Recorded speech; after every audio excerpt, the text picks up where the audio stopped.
Strike पर प्रधानमंत्री ने कहा कि भारत ने जो किया वो इजराइल करता था। पूरी दुनिया में सेना के पराक्रम की चर्चा हो रही है।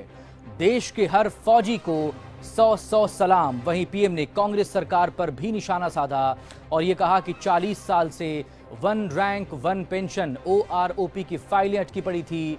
हमने OROP की 5,500 करोड़ की पहली किश्त जारी भी कर दी है। तो पूरी दुनिया में इस वक्त भारतीय सेना के पराक्रम की चर्चा हो रही है और अब तक जो इजराइल करता था वो हमने किया है।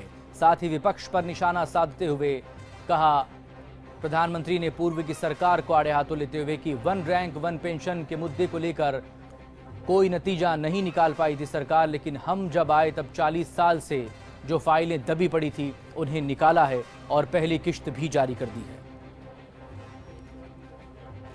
आजकल पूरे देश में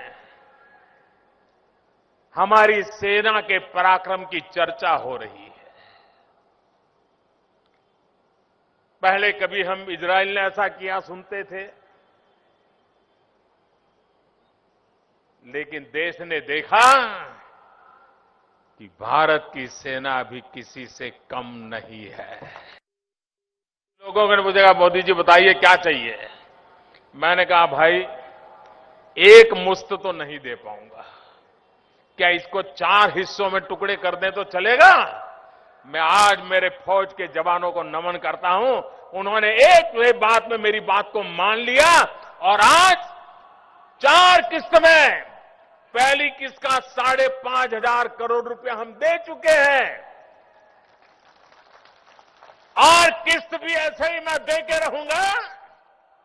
वन रैंक वन पेंशन 40 साल से लटका हुआ सवाल, देश के लिए मर मिटने वालों का सवाल, ये सरकार है जो देश की सेना का गौरव करने वाली उस काम को पूर्ण कर दिया। वहीं प्रधानमंत्री ने पिछली सरकार पर तंज कसते हुए कहा कि पीएम बनते ही मुझे एक अलग तरह का पुरातत्व विभाग खोलना पड़ा जो पिछली फाइलों को ढूंढने का काम करती है। मंत्री बनने के बाद मुझे एक नए तरीके का पुरातत्व विभाग खोलना पड़ा है। ये पुरातत्व विभाग ये है जिसमें मुझे बाबा आदम के जमाने में किसी जमाने में कोई प्रोजेक्ट तय हुआ हो, किसी का शिलान्यास हुआ हो और बाद में 30-30 साल तक वो फाइल ही खो गई हो, तो मैं ये खोज करके ये हाड़ पिंजर निकाल रहा हूं, स्केलेटन निकाल रहा हूं कि हुआ क्या भाई।